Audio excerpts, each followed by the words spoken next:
bienvenidos al Laberinto de Europa. Me llamo Eduard Serra.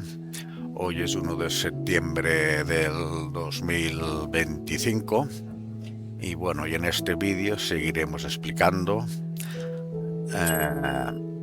los valores que ya se empezaron a explicar en el capítulo quinto. Pues ahora toca seguir explicándolos, pero desde la perspectiva de Richieri Frondizi. Evidentemente, aunque estoy en modo espejo, pues el libro se ve al revés, pero ya pondré la imagen. Aquí la pondré sobre aquí más o menos. Ya pondré la imagen para que puedan ver el libro correctamente, la portada del libro correctamente. En todo caso, aquí se analizará qué son los valores basándose en dos puntos primordiales.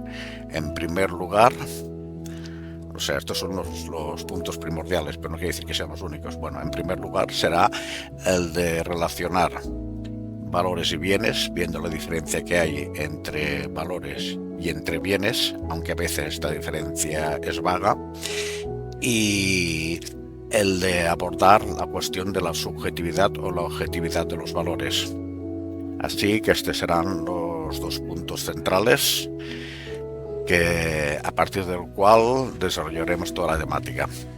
De hecho, he preparado un índice que presentaré en pantalla para poder un poco seguir un orden y crear una especie de estructura como si fuese más o menos un trabajo académico. Esta es la idea. Bueno, pues sigamos. Bien, pues como este vídeo es la continuación, este vídeo es el capítulo 6 del proyecto Nación, Nacionalismo y Relato Histórico, y como este vídeo es la continuación del capítulo 5, ya que en el capítulo 5 se hablaba de los valores, pues ahora creo que es procedente hacer un pequeño resumen de lo que se dijo en el vídeo anterior.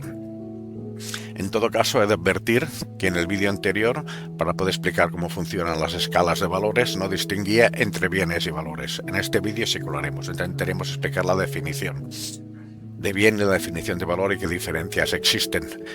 Pero básicamente en aquel vídeo anterior, para explicar lo que es una jerarquía de valores, no hacía esta distinción y consideraba pues que los bienes pueden ser tratados de la misma forma que los valores, aunque no sea lo mismo. Y esto era para facilitar pues un poco la explicación de la idea de la escala de valores. En todo caso, en el vídeo anterior me he hecho aquí un guión para acordarme, porque si no después se me olvidan cosas. Pues en el vídeo anterior se dijo de los valores que son objetos de los sistemas de creencias. ¿Esto qué significa? Que no existen valores fuera de los sistemas de creencia. Y también significa que aunque existan dos sistemas de creencia diferentes que comparten los mismos valores y que incluso los jerarquizan igual, esto no quiere decir que los valores estén en un lugar metafísico y que de alguna forma estos dos sistemas de creencias participan de los mismos valores. No, son las mismas ideas generales que comparten dos sistemas de creencia, de la misma forma que hay ideas que comparten las personas y estas ideas no están fuera de las personas. Estas ideas tienen una objetividad, están compartidas por las personas, pero no quiere decir que las ideas se den fuera de las personas, más allá de las personas. Las ideas siempre serán las personas, por los valores igual. En todo caso, aunque dos sistemas de creencias tengan valores, los mismos valores estén jerarquizados de la misma forma, los valores siguen estando dentro de sistemas de creencias y no pueden estar dentro. Después también se habló de que existen dos tipos de valores, los límites y los subordinados. Después se dijo que en todo esto ya entraremos más profundamente en el vídeo de hoy y que por lo tanto tampoco debemos asustarnos si vemos, claro, pero ¿qué significa exactamente límite y subordinado? Esto también entraremos hoy a explicarlo, por lo tanto no creo que haga falta decir más. Después también dije que los sistemas de creencias son conjuntos de objetos o ideas que están ordenados desde el punto de vista cultural, social y moral en función de los valores. Y todos los sistemas de creencia tienen sentido en función de los sistemas de valores. Pues también dije que todas las personas, las sociedades y los grupos pues tienen unos metas. Estas metas son los valores y inspiran su conducta en función de estos valores. Pero además también dije que para que estos grupos, estas personas, vuestras sociedades que inspiran su conducta en función de estos valores, también tratan de crear las organizaciones sociales y los sistemas sociales que están de acuerdo con estos valores. Pues ese proceso de creación de las instituciones, de las organizaciones y de las sociedades que funcionan de acuerdo con estos valores, que inspiran a estas personas y estos grupos, pues los llamo procesos de materialización.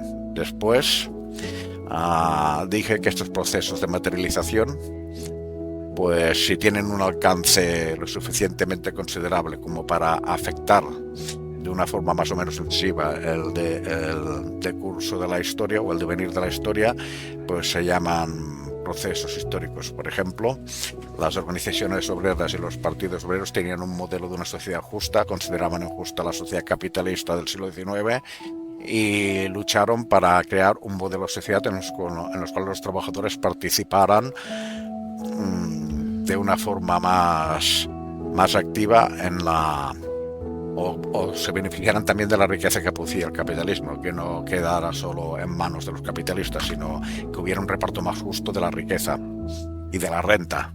Pues en este sentido esto se llama un proceso de materialización con repercusión histórica, es lo que llamo proceso histórico. Si además estos procesos históricos tienen un alcance tan significativo como incluso para crear auténticas civilizaciones o para intervenir en el devenir de la historia de toda una civilización, pues se llaman procesos históricos con significación para las civilizaciones. Es lo que yo llamo el paradigma civilizador. En todo caso, un ejemplo sería el del cristianismo. Los cristianos tenían unos valores, al final los cristianos pudieron influir en el Imperio Romano, y el Imperio Romano a su vez, ya armado con esos valores, pues transmitió todos estos valores del cristianismo a la cultura occidental, al norte de África, a buenas partes de Asia, y se creó lo que hoy se entiende como civilización occidental, aunque la raíz de la civilización occidental no está allí, pero bueno, es un ejemplo. Así se considera que los valores del cristianismo son el paradigma, lo que yo llamo el paradigma civilizador cristiano. En todo caso, no identifico directamente las civilizaciones con estos paradigmas, sino que en las civilizaciones se dan el conflicto entre diversos paradigmas. O sea, no se puede explicar la historia de las civilizaciones a través de un único paradigma, pero sí que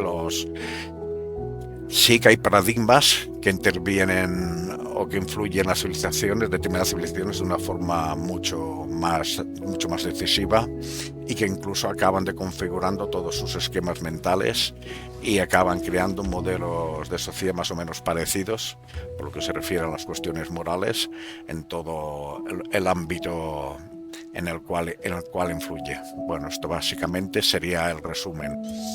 En todo caso, antes de seguir, me gustaría hacer una precisión. Por un lado, considero proceso histórico toda la lucha que siguieron y las organizaciones obreras inspirados en sus valores. Esto yo lo consideraría como proceso histórico, pero no lo consideraría paradigma civilizador, porque en el fondo, si analizamos los valores que había detrás de la lucha obrera y del socialismo e incluso del liberalismo, de los ideales liberales, veremos que en el fondo están los ideales cristianos, la visión cristiana de la vida. Así que estos procesos históricos también estarían de alguna forma inspirados en los valores cristianos. Bueno, de momento no digo nada más sobre la cuestión, pero que se vea en cuenta la diferencia, que no todos los procesos históricos son necesariamente paradigmas civilizadores. Esta es Esta es una precisión que creo que debo hacer y que debemos recordar para más adelante. Pues bien, ya tengo aquí delante el índice, lo presento en pantalla y es básicamente el guión que vamos a seguir para ir explicando los sucesivos conceptos que se van a estudiar o que se van a analizar.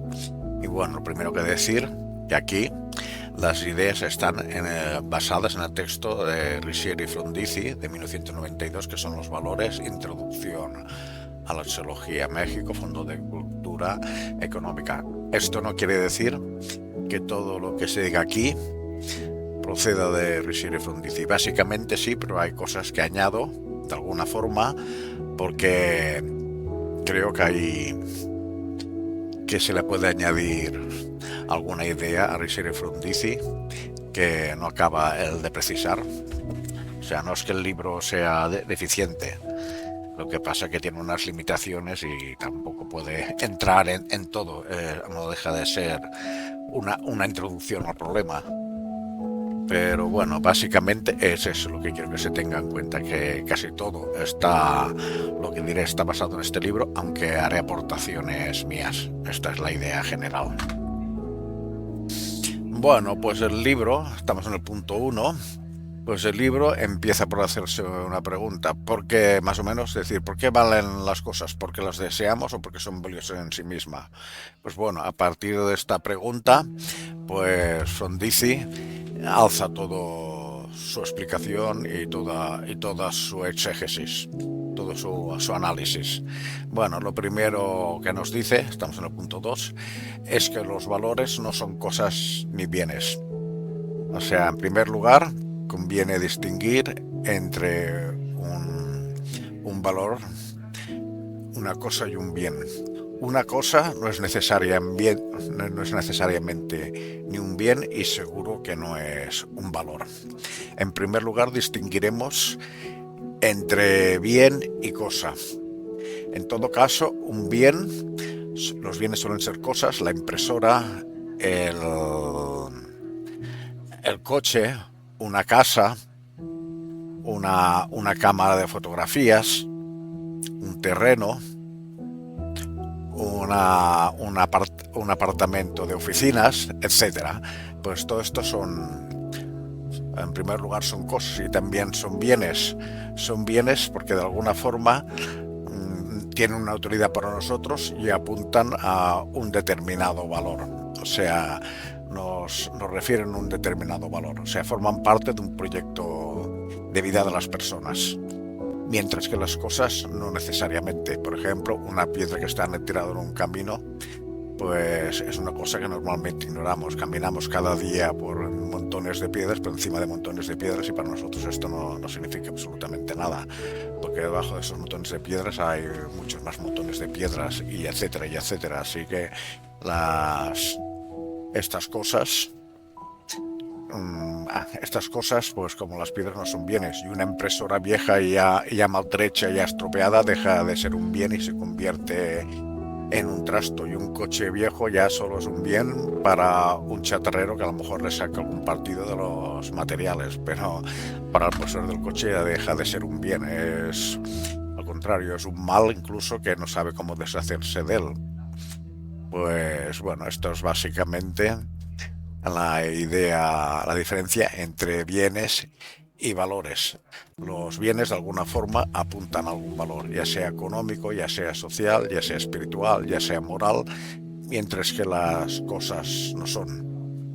Por ejemplo, un paisaje sí que puede ser un bien porque puede apuntar a un valor estético, puede darnos o a un valor ecológico desde el punto de vista de la ecología o un valor moral. Pues para muchas culturas pues el paisaje también apunta hacia un valor moral. Pues bueno, básicamente esta es la idea, la diferencia entre cosas y bienes. Pero los bienes no son valores. Bueno, aquí lo primero que decir que a veces hay bienes que son valores y valores que son bienes. En todo caso, el concepto de valor y el concepto de bien no es el mismo. La idea de valor y la idea de bien no es lo mismo. Todo depende desde la perspectiva. O sea, la sabiduría es un valor, porque es una meta de las personas, y desde el punto de vista de meta de las personas es un valor, pero también es un bien. Una persona sabia que tiene muchos conocimientos y que sabe tratar a las personas y que sabe y que sabe sacar lo mejor de ellas, pues, y además para beneficio de todos, tanto para ellas mismas como para él mismo, pues esta es una persona pues que tiene una sabiduría. Pues esta sabiduría para esta persona es un bien. Como meta de la vida de las personas es un valor. Y esta sabiduría, aunque la tengas, si tú quieres preservarla y protegerla, desde este sentido, desde la idea de que tú quieres no solo alcanzarla, sino además protegerla, mantenerla y hacer que no se pierda a lo largo del tiempo, pues también desde este punto también es un valor. Bueno, esta es una primera idea, básicamente. Después Frondizi nos dice que las ideas no son valores, ni esencias, ni conceptos. Yo, por ejemplo, haré una comparación con Platón y Aristóteles. Por ejemplo, Platón pensaba que las ideas pues existían con independencia de la realidad material que nos rodea.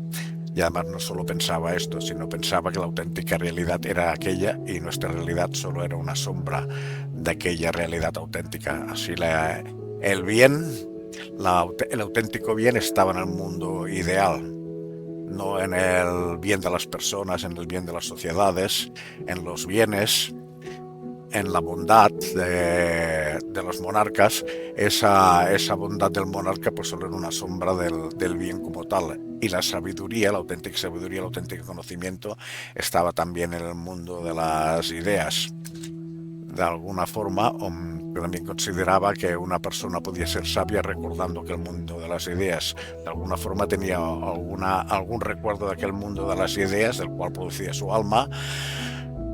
Pues ese recuerdo pues le daba una cierta sabiduría, y más sabiduría que una persona que no lo recordara. Pero en todo caso, para Platón existía la idea de bien, la idea de felicidad, la idea de justicia, la idea de belleza, etcétera. Todas estas ideas en esencia pues eran de alguna forma estas ideas fundamentales. Todos tenían la misma fuente y eran lo mismo, y eso era una auténtica realidad. De alguna forma se puede decir que son como las esencias fundamentales de la existencia. Claro, lo que nos dice que esto no tiene nada que ver con los valores, no están en ese sentido. Sin embargo, yo puedo decir que la forma en que se nos representan los valores son algo más parecido a la idea de Aristóteles, aunque no es la misma. Después ya veremos por qué. En todo caso, Aristóteles sí que creía en las ideas en las ideas, igual que Platón. Bueno, le llamaba formas, pero él decía, a diferencia de Platón, decía que estas formas, que estas ideas no estaban en un mundo, sino que estaban en el mundo real y en las cosas reales. Por ejemplo, la idea de silla solo se daba en las sillas reales. La idea de hombre solo se daba en los hombres. Él le llamaba la forma.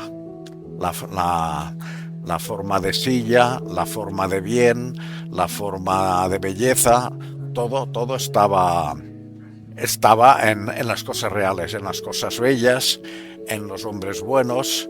La idea de silla estaba en las sillas reales, la idea de caballo estaba en los caballos reales. Así, para Aristóteles lo real era un compuesto de materia y forma, y nada podía existir sin la materia y sin la forma, y nada podía tener sentido sin la materia ni la forma. Así que eran dos elementos esenciales de la existencia. Las cosas no podían existir sin la forma, y sin la forma sin la materia. Y de hecho, él consideraba que el hombre era mortal, auténticamente mortal, a diferencia de Platón, porque consideraba que de alguna manera el alma era como la forma del hombre. Pero claro, cuando moría la materia del hombre también moría el alma, porque la forma no podía existir. No podía existir sin la materia. Pero bueno, existe una notable diferencia en este sentido, entre los valores y las formas aristotélicas. Por ejemplo, los valores, y esto ya nos lleva ya casi hacia el punto 4, los valores no son un elemento necesario en las cosas. Las cosas pueden existir sin valores, mientras que las formas, las cosas no podían existir sin forma. Aquí hay una diferencia. O sea, tú le quitas el valor a una impresora, o sea, la rompes, por decirlo, si le quitas ese valor, esa impresora no deja de existir como objeto, continúa existiendo como objeto, le has quitado el valor. Pero claro, según Aristóteles, si tú le quitaras la forma, pues es que ya ni podría plantearse la mera existencia de la impresora. Pues bueno, esta es una idea fundamental y esta es la que nos lleva al punto 4. O sea, los valores se sostienen y se representan a través de los bienes. Aunque las cosas no pueden existir como no tienen pueden existir, perdón, aunque las cosas pueden existir como cosas sin los valores no pueden existir como valores, como tal valores, perdón, los bienes no pueden existir como tales bienes sin los valores. O sea, un bien siempre apunta a los valores, y los valores, por su parte, no existen más allá de los bienes. Y aquí hago la matización, ahora lo seguiré explicando, y hago la matización que cuando yo hablo de bienes no me refiero únicamente solo a los bienes materiales, a los yates, a los caramelos, a las casas, porque un cargo, la felicidad, la salvación, el cargo de sacerdote, el compartir la vida con otra persona, pues puede ser un bien. Por lo tanto, no solamente cuando hablamos de la vinculación entre los valores y los bienes, esa vinculación no solo es una vinculación entre los bienes materiales, sino también entre otro tipo de bienes, como los morales o los cargos nobiliarios o lo que es, o entidades así parecidas que no pueden considerarse inmediatamente materiales.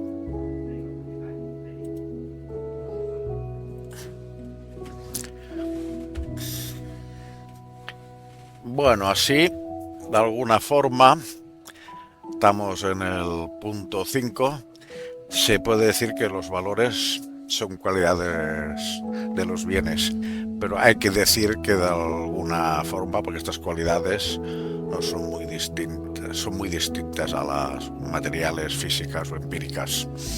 Por ejemplo,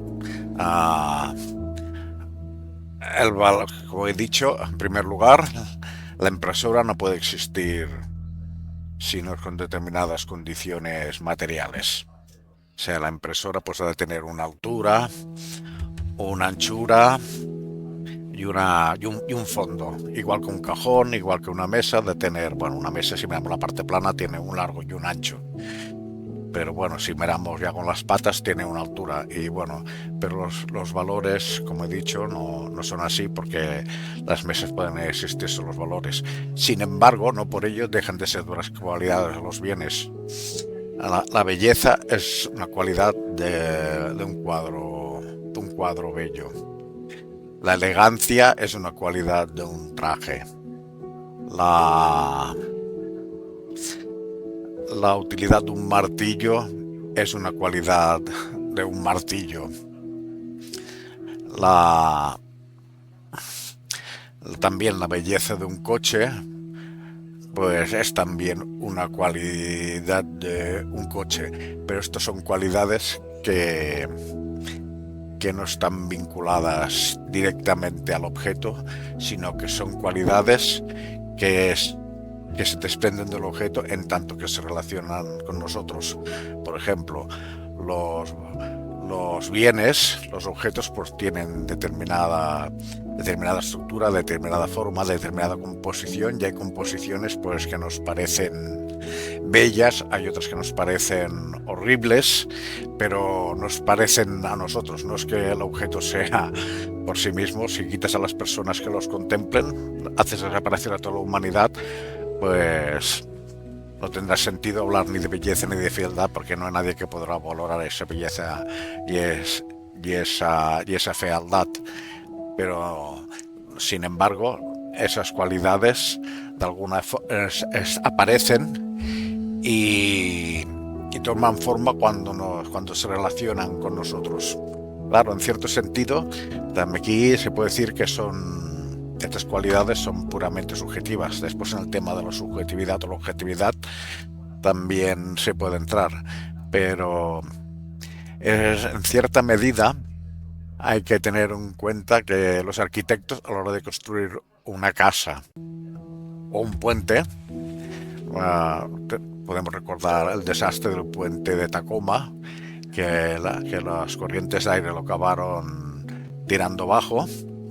Pues una casa o un puente, pues también juegan aquello que se llaman los armónicos. Claro, si tú que son unas proporciones matemáticas, pues si tú construyes una casa o un puente teniendo en cuenta los armónicos, después cuando hay un terremoto, cuando hay determinados vientos, pues esta casa y este puente se sostendrá. Si tú no tienes en cuenta esto, pues puede darse el desastre. O sea, esto es importante, que a veces pensamos que la belleza está desconectada de la realidad, pero la cuestión no es tan fácil. No quiero dar una explicación en este sentido de una relación física entre la belleza y estas proporciones matemáticas, como también puede ser la proporción áurea, que es una proporción que se repite a lo largo de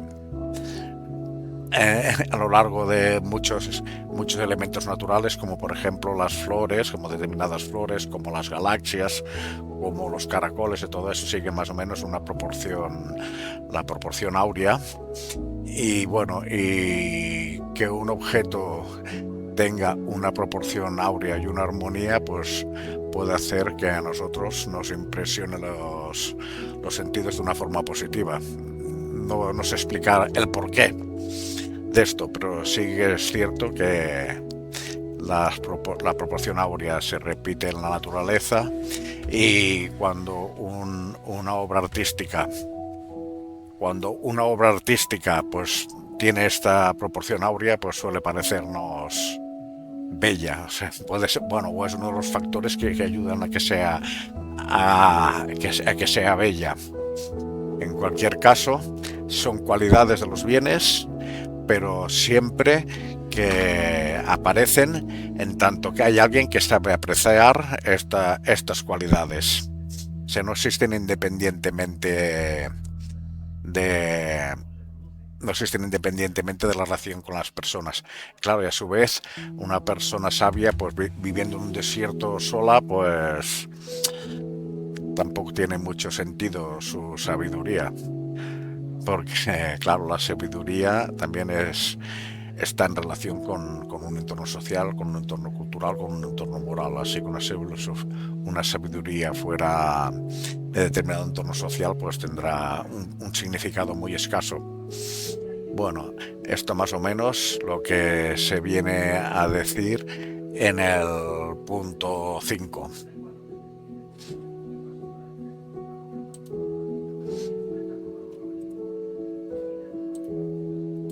Bueno, pues ahora nos vamos al punto 6 y hablaremos de la jerarquía de valores. Y bueno, esto es el punto 6 y el punto 7, básicamente. Y en el punto 7 añade alguna cosa de lo que no dije por ejemplo, en el capítulo anterior. Si hablamos de jerarquía de valores, pues podemos decir que sí, que existen unos valores que están por encima y otros que están por debajo. Ya hemos dicho que un sistema de creencias, pues es aquello que adquiere sentido en función de los valores límite. Así que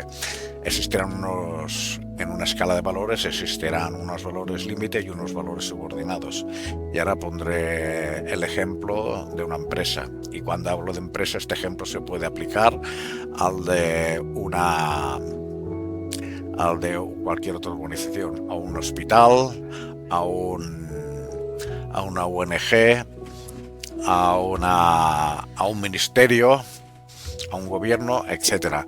Pues bueno, ¿qué significa? Si nos preguntamos cuál puede ser uno de los valores de una empresa, pues podemos decir el de la eficiencia, pero si miramos el valor de la eficiencia, pero nos debemos de preguntar, bueno, ¿eficiencia para qué? O sea, nos damos cuenta que la eficiencia no puede ser el valor límite de una empresa y que ha de estar subordinado a otro valor.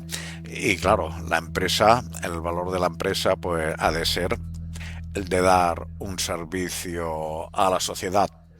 El valor de la eficiencia significa que se han de adoptar los mejores medios para ofrecer este servicio con la máxima calidad, con la máxima rapidez y cuidando de que realmente el servicio sea realmente útil a la sociedad. Esto sería la eficiencia. Pues a su vez la eficiencia pues condiciona otros valores que están por encima, por debajo. Por ejemplo, para que una empresa sea eficiente, pues necesita una jerarquía de mando. Claro, no es, por ejemplo, viable que, que para tomar determinadas decisiones pues se reúna una asamblea de trabajadores y estén 3 horas discutiendo a ver cuál es la mejor opción que hay que tomar, ¿no? Ha de ser, pues a veces hay que tomar decisiones rápido y eso pues adquiere y necesita pues una jerarquía de mando. Además, en la jerarquía de mando arriba de la jerarquía de mando se supone que están los que más saben. Por ejemplo, estará un director. Si es una fábrica de motores, estará un director, estará después un director técnico, después estarán unos secretarios, después estarán unos encargados y después unos técnicos superiores y después ya unos determinados peones que a lo mejor solo se dedican a apretar un tornillo. Pues si nos preguntáramos, si viéramos una persona simplemente todo el día apretando tornillos, pues diríamos, esta persona está loca, ¿para qué se pasa todo el día apretando tornillos? Claro, si vemos el conjunto nos damos cuenta que esto sí que tiene un sentido. La labor de esta persona tiene un sentido, así como la labor del ingeniero, que es el que diseña los coches, y la labor del técnico superior, que es el que dice cómo ha de llevarse a cabo el proyecto diseñado por el ingeniero.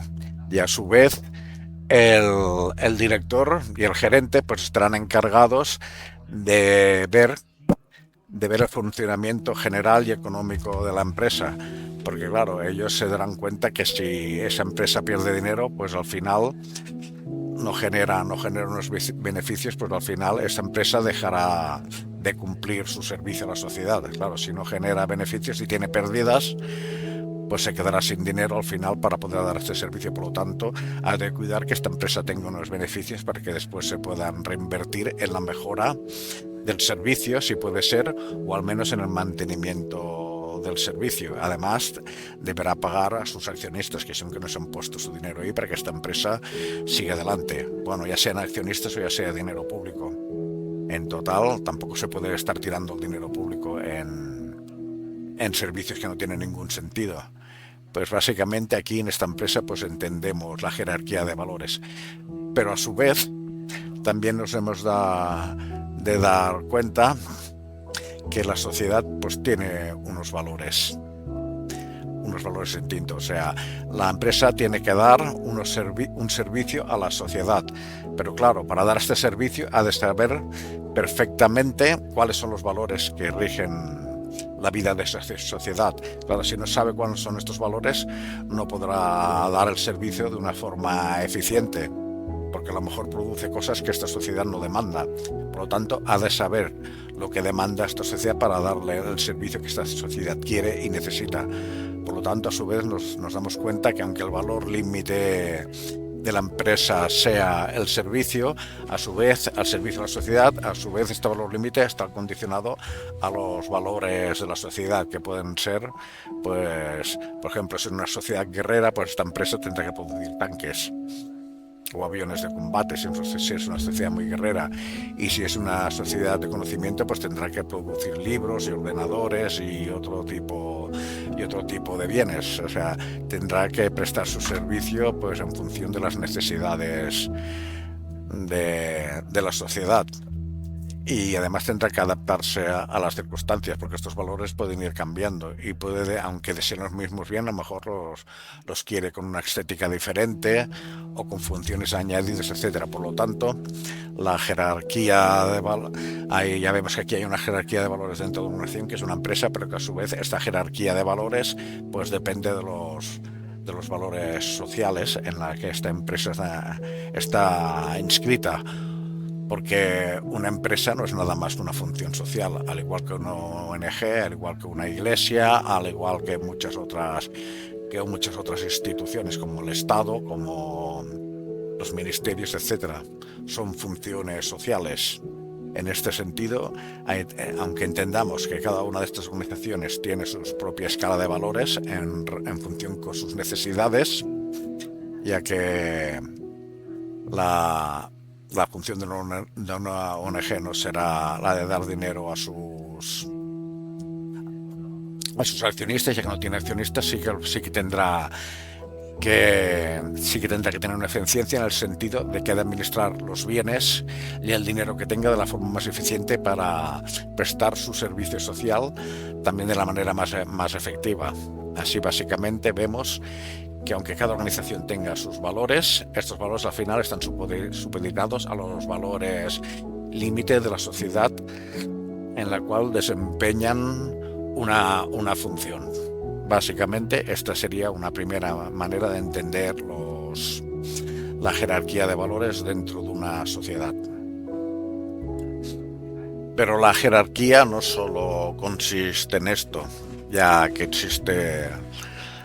afecta a nuestra vida, a nuestra existencia de otras formas. Por ejemplo,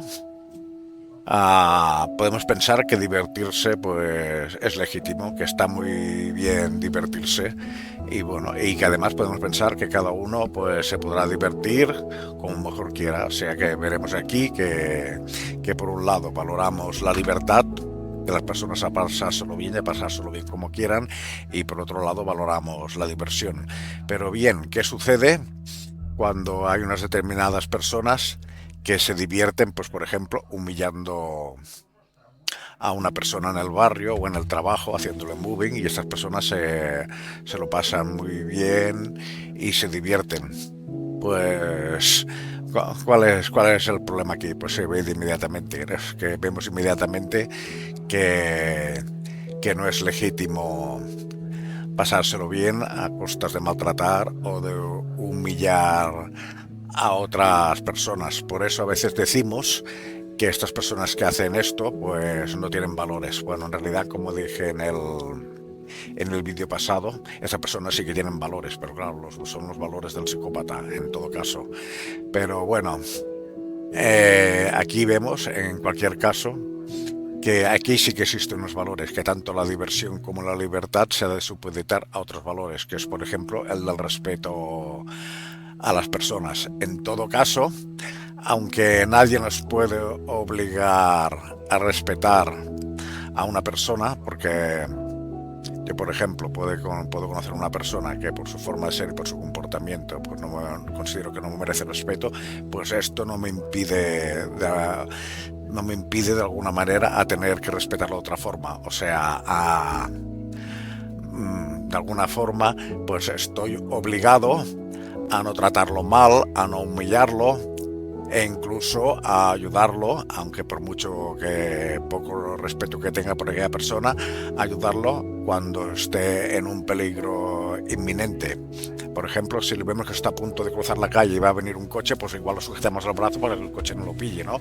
Por mucha rabia que le tengamos a esta persona, por muy poco respeto. Por lo tanto, vemos aquí que también existe una jerarquía moral en este sentido de los valores, y aquí tenemos que empezar a hablar de otro elemento, que es el de los valores superiores y los valores inferiores, porque estamos viendo que hay una serie de valores que de alguna forma tienen una mayor objetividad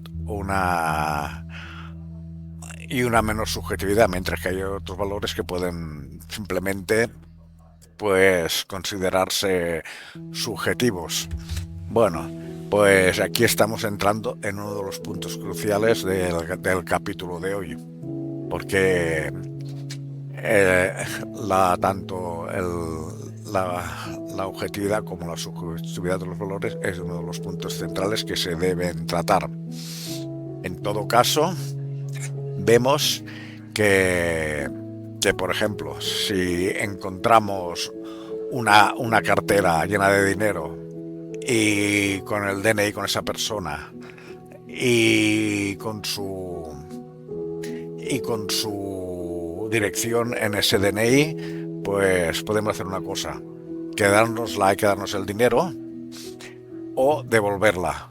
Evidentemente, si la devolvemos, hemos jerarquizado los valores. Hemos considerado que el valor moral de respetar los bienes de otra persona está por encima del disfrute que podemos obtener quedándonos la cartera. En este sentido, pues ya vemos que toda persona tiene su propia jerarquía y subordina unos valores sobre otros. Al contrario, otra persona puede decir, pues mira, no me importa para nada esa otra persona a quien pertenece la cartera y me lo quedo yo. Por lo tanto,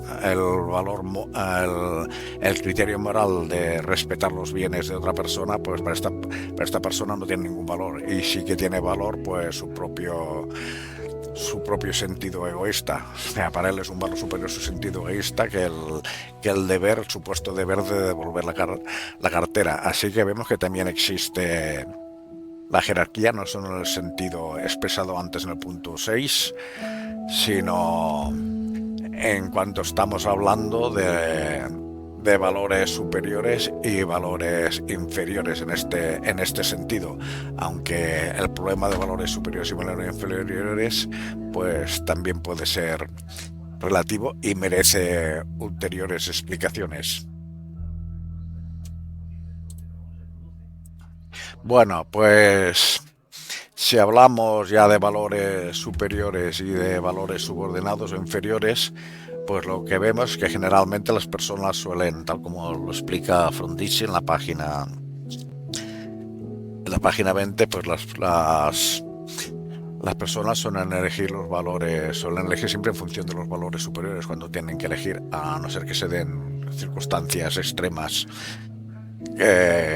que lo impiden o que lo dificultan. Pero en todo caso, podemos decir que se puede mirar la idea de valores superiores e inferiores desde el primer punto de vista. El primer punto de vista es decir, cada entorno cultural tendrá sus propios valores superiores y sus propios valores subordinados. Así la cultura tendrá unos valores superiores y subordinados, y la cultura B tendrá sus valores superiores y subordinados. Entonces no se puede hablar de una superioridad del valor A y el B, porque esto será relativo a cada cultura, y desde este punto de vista no puede existir unos valores superiores que nos digan que los valores de la cultura A estén por encima de los de la cultura B. Así estaríamos bajo un criterio pues bastante relativista. Pero además puede existir otra concepción, que sí que existen valores absolutos, valores superiores de una forma más o menos absoluta, porque de valores de los cuales medir las diferentes escalas de valores de las diferentes culturas. De hecho, evidentemente hay valores que siempre han estado presentes como valores rectores de esas sociedades en todas las sociedades. Por ejemplo, la idea de mentira, la idea de bien, la belleza, todo eso son valores que han compartido todas las sociedades. Por ejemplo, hay quien considera que las sociedades, que no existen unos valores universales, pues tanto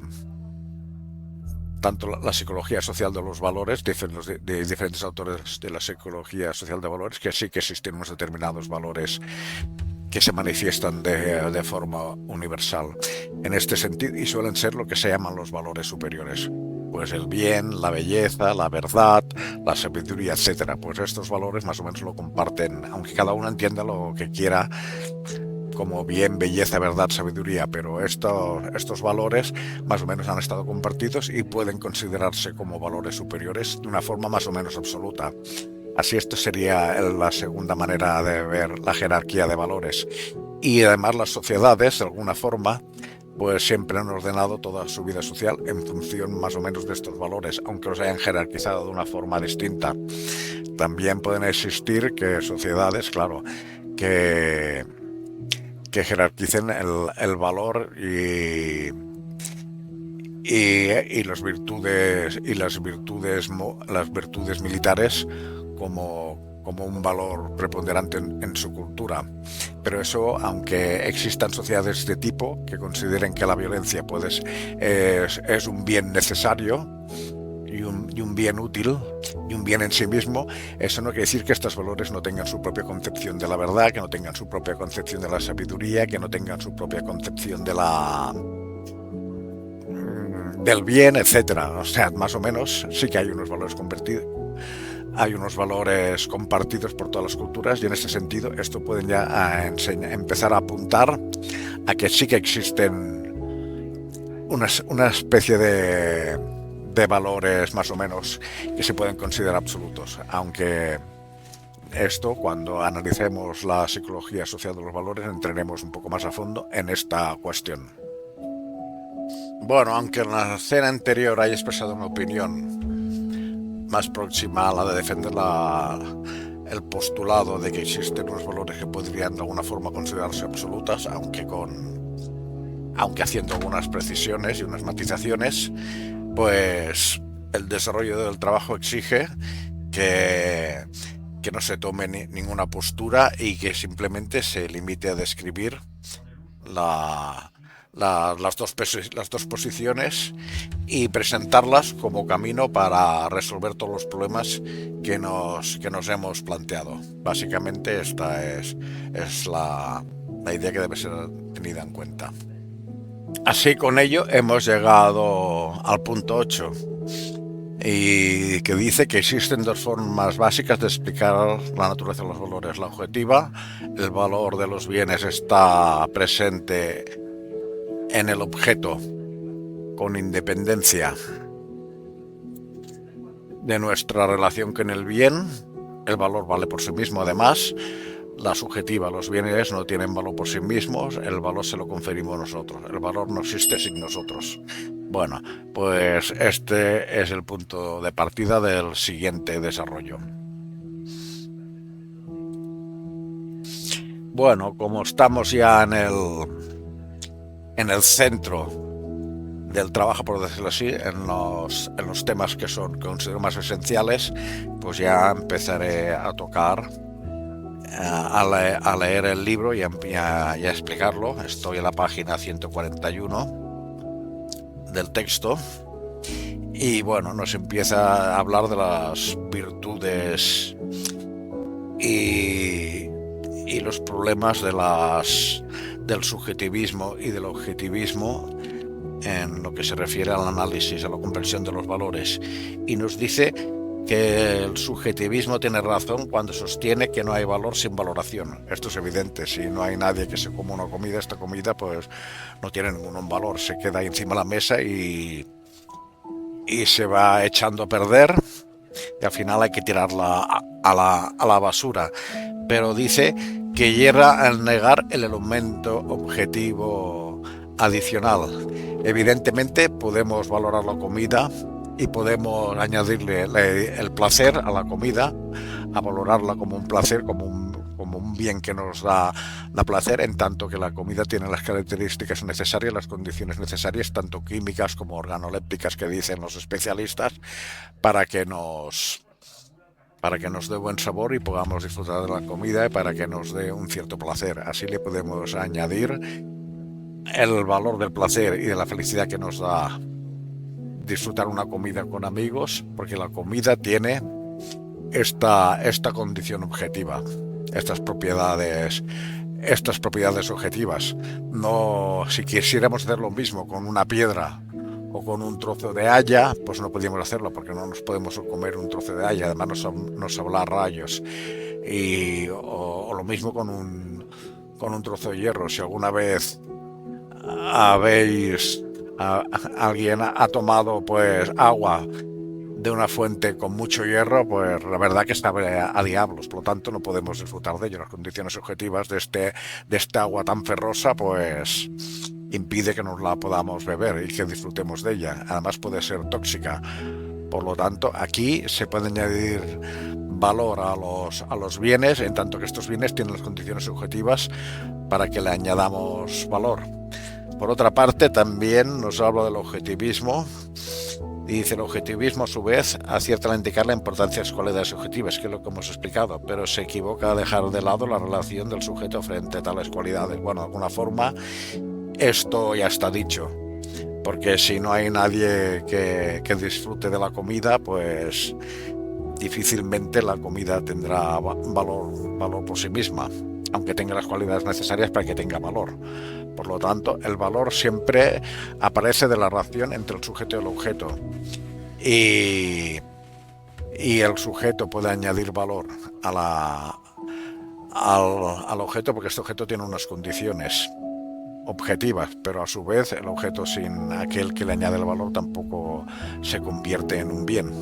Por lo tanto, esto sería el primer punto a tratar.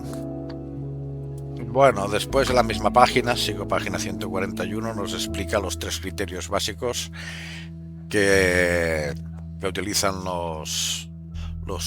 el subjetivismo, los subjetivistas, para explicar en qué se basa la adición de valor en los bienes. La adición de valor que de forma más o menos arbitraria pues añade el sujeto al objeto.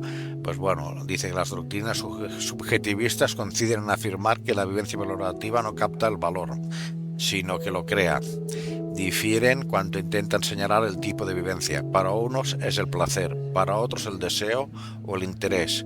Estos son los tres tipos clásicos de doctrinas subjetivistas. Bueno, sigo adelante. La primera doctrina dice es sencilla. Es algo valioso cuando me produce placer y en la medida que me produce placer. El correspondiente de valor equivale al dolor. Pues bueno, la primera crítica que se puede hacer, espera, cambio de plano. La primera crítica que se puede hacer a esta doctrina, bueno, si me causa placer, pues como he dicho antes, hacerle mobbing a una persona al trabajo para hacerla sufrir, pues evidentemente, ¿qué clase de criterio de valoración es el placer? Claro, si una comida es muy bueno, el placer que te da una comida, pero el placer no puede ser un criterio absoluto de valoración. El placer es un criterio de valoración, pero ha de estar sometido a límites, porque presenta problemas esenciales en cuanto a la comprensión de lo que deben de ser de los valores. O sea, el placer puede ser un criterio de valoración y el placer como valor también tiene su validez en cierta medida. El valor, lo que se dice, los valores no son sino que valen, pues en cierta medida se ha de considerar que el placer ha de estar sometido a otros valores superiores y no puede ser un criterio de valoración último. Bueno, ahora paso a la página 145 y nos dice que una segunda interpretación subjetivista pretende equiparar el valor con el deseo. O sea, las cosas valen porque las deseamos. Las críticas formuladas a la reducción del valor al placer se aplican igualmente al deseo, las mismas críticas. O sea que si yo deseo comprarme un coche, por ejemplo, una primera crítica, si yo deseo comprarme un coche, pues puedo llegar a un banco para comprarme un coche de lujo. Claro, aquí vemos que el deseo tiene que estar sometido a otras normas. Esto por un lado, que no puede ser de criterio absoluto, pero además, si yo deseo, pues, hacerle moving a una persona, esto ya hace el moving válido. Pues es el mismo es el mismo problema, o sea, que la tesis subjetivista, la tesis empirista, que es más o menos que parte de aquí, pues la experiencia de lo que es el placer y de lo que es el deseo, cosas que más o menos son empíricas, la sensación del deseo y el placer son más o menos sensaciones empíricas, pues estamos viendo que hay naufragan miserablemente, porque básicamente tienen el mismo problema. Bueno, después dice, estoy en la página 147, el epígrafe 2, crítica a la doctrina de Perry, pero bueno, dice, la tercera doctrina subjetivista importante es la que pretende reducir el valor del interés. Como vimos en el capítulo 3, Perry la enunció con toda crudeza. Un objeto de cualquier clase que sea adquiere valor cuando se le presta un interés de cualquier clase que sea. Una doctrina similar se encuentra en los escritos de David Bral, a quien Perry cita expresando su acuerdo. Bueno, básicamente es lo mismo.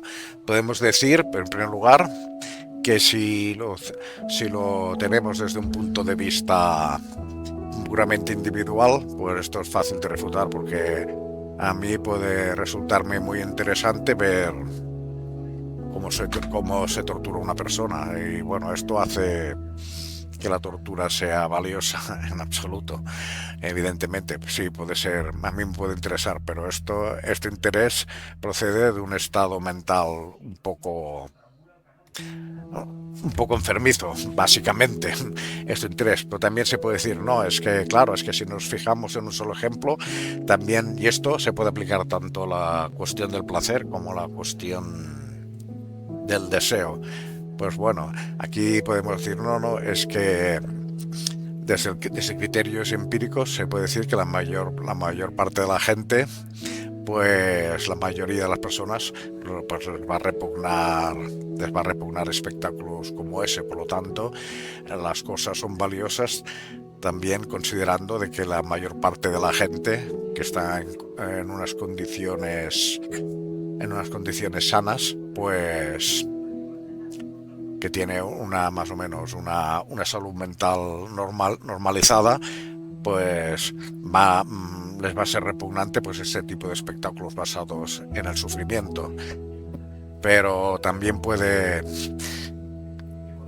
considerar desde el punto de vista que la gente pues con condiciones mentales normalizadas pues expresar un acuerdo entre aquello que tiene interés y que no tiene interés, y consideran interesante pues ver un partido de fútbol, ver una telenovela, ir a la playa, comprarse un coche, etcétera, ¿no? Entonces, claro, en función de este acuerdo social, de este interés social, ya no hablamos de un interés individual, sino de un interés social mayoritario, pues se puede dictaminar lo que realmente es valioso o no. Pero ahora traslademos a uno de estos empiristas a la época de la Roma imperial en el circo, y llevémoslo al circo romano. Pues la gente disfrutaba de gran manera los espectáculos del círculo romano. Por lo tanto, desde ese criterio, considerando que Roma pues aceptaba la esclavitud y que tenía interés en tener esclavos, y que tenía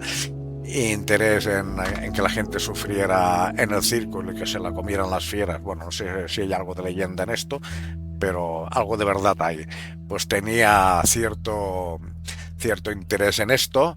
Pues cabe considerar que desde un criterio empirista, pues que debería ser muy valioso, pues la esclavitud tendría que ser muy valiosa, claro, tendría que estar muy bien y tendría que ser muy valiosa. Porque claro, era de interés por tener esclavos a quienes explotar de diversas maneras, y era de interés por ver a las luchas de gladiadores en el circo y demasiadas cosas. Y además no sé si el Coliseo romano podía tener una cabida de 50 o 100.000 personas, no sé que era una barbaridad para la época, una barbaridad teniendo en cuenta que Roma llegó a tener 1 millón de habitantes. Pues era como poner Barcelona tiene 200, no sé, bueno, el área metropolitana de Barcelona tiene 5 o 6 millones de habitantes, pues era como poner 600.000 personas en un espectáculo parecido. Pues ya vemos que aquí incluso la tesis que se basa en el interés, tanto desde criterios puramente individualistas como desde criterios ya de un interés social, pues también hace aguas, y no puede ser también un criterio de valoración absoluta, porque adolece de los mismos problemas que adolecían tanto el criterio del placer como el criterio del deseo. Así, básicamente, tenemos aquí un gran problema para fundar única y exclusivamente el valor desde criterio subjetivista. Bueno, y ahora aquí voy a un punto. Lo otro más o menos que se ha dicho hasta ahora, más o menos un poco, puede sonar todos un poco de sentido común, pero ahora vamos un poco a un tema de más calado filosófico, y está en la página 149. Dice, en el caso y en la ética, bueno, está hablando de lo que es las proposiciones filosóficas son metaempíricas y trascienden, por lo tanto, la experiencia inmediata. Está diciendo que la filosofía no puede basar, aunque tenga que basarse de alguna forma en los hechos, no puede tener un soporte puramente empírico. Bueno, pues básicamente tiene este problema. El empirismo tiene este problema, que es incapaz de trascender el ámbito de lo empírico, y para entender la realidad hay que trascender del ámbito de lo empírico. Lo empírico es necesario, es un fundamento de conocimiento, pero no es suficiente para comprender la realidad. Pues bueno, lo intento explicar de una forma más o menos sencilla. Pues bueno, dice, en el caso de la ética y la teoría de los valores se agrega una dificultad. La ética no aspira a señalar cómo se comporta el hombre individual o colectivamente, sino cómo debe comportarse. Por eso se enuncia generalmente de forma normativa. Debes o no debes hacer esto o aquello. No se puede refutar una indicación normativa apelando a lo que realmente ocurre. Bueno, pues precisamente este es el problema, y precisamente esto es uno de los puntos que nos señala qué son los valores. Y es que los valores están en el campo del deber, tanto en un sentido moral como en el punto de nos señala cómo deben de ser las cosas para que sean realmente bienes. O sea, habrán diferentes grados de normatividad. Cuanto más arriba esté en la escala una normatividad del deber, pues más fuerza objetiva ha de tener, más fuerza imperativa ha de tener.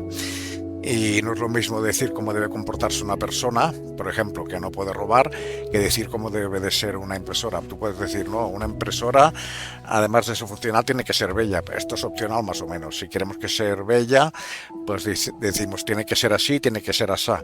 No es lo mismo en el caso del comportamiento de las personas. Hay comportamientos que pueden ser opcionales, pero otros no tanto. Pero en todo caso, los valores siempre están en el ámbito del deber, y por eso se dice que los valores no son cosas, no señalan cosas ni hechos, señalan de alguna forma como no señalan lo que son las cosas, sino como deberían ser.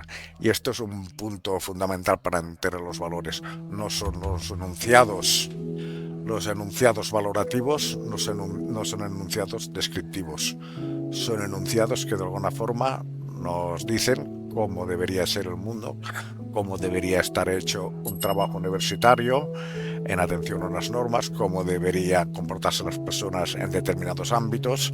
No es lo mismo de la forma que se deben comportar en una fiesta como en un entorno corporativo y empresarial, como cuando vas a un entierro, o cuando vas a misa, o cuando vas a celebrar un partido de fútbol. Cuando vas a celebrar un partido de fútbol, tú te puedes poner allí a gritar y a saltar, pero claro, en un entierro, si te pones a gritar y a saltar, pues lo normal es que el familiar te diga que discretamente que te vayas de ahí, desaparezcas del mapa. Pues básicamente allí estamos en uno de los componentes esenciales, y es aquello que distingue a los valores de los bienes. Los bienes son cosas sometidas a valores, pero los valores no son bienes, son básicamente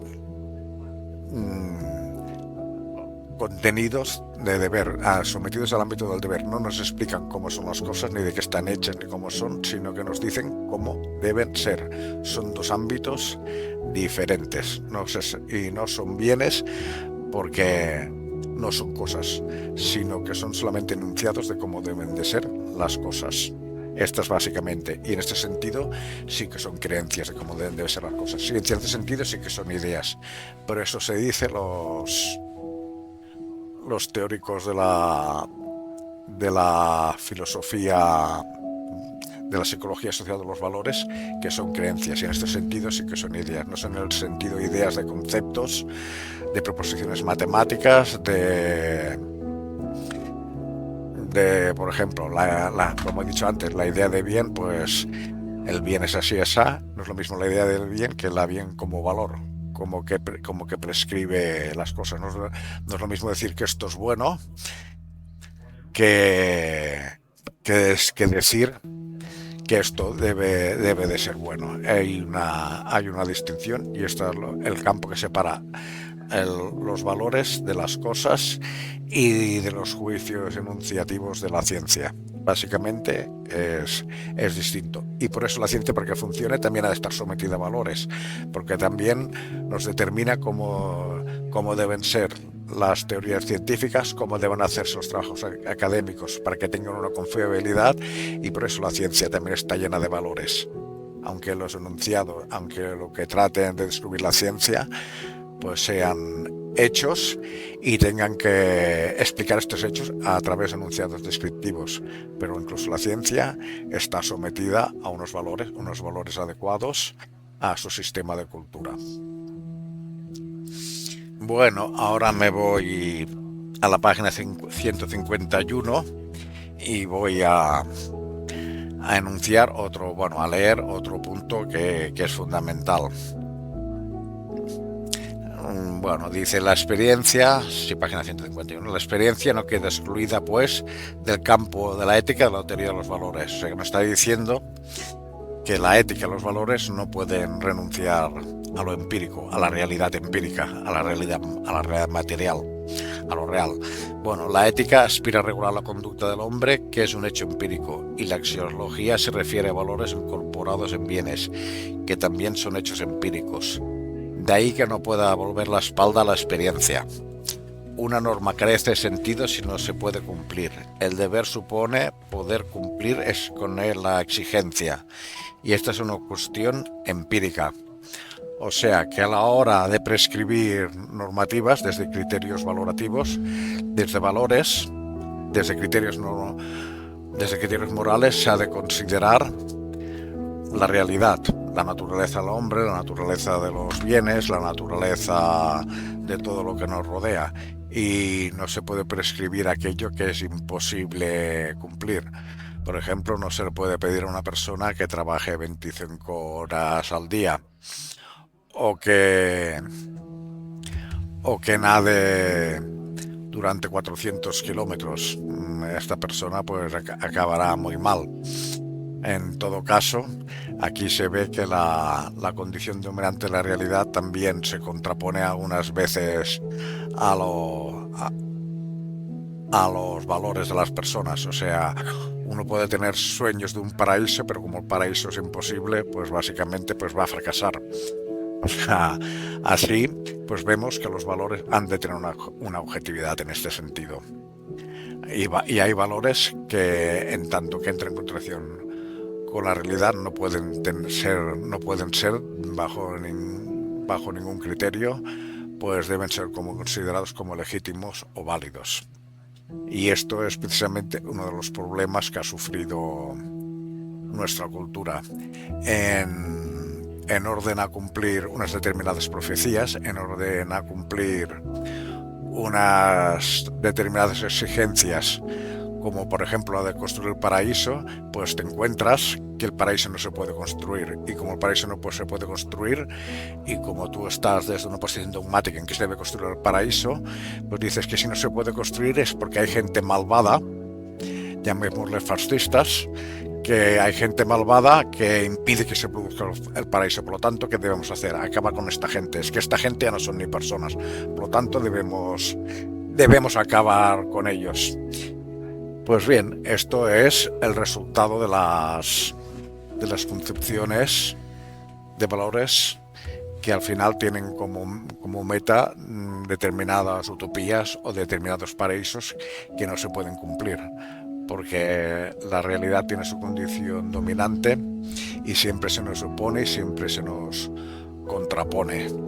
Y aunque se puedan mejorar las condiciones de vida de las personas, nunca se llegará a alcanzar el paraíso y nunca se llegarán a resolver todas las contradicciones. Y esto lo tenía incluso en cuenta el propio Carlos Marx, porque no era ajeno a la idea de que en la sociedad comunista aparecieran nuevos tipos de contradicciones. Bueno, pues básicamente creo que ya he sobrepasado el límite razonable de lo que debería durar un vídeo desde mis propios criterios. Así que considero que tendré que aplazar y tendré que dividir el capítulo 6 en dos partes.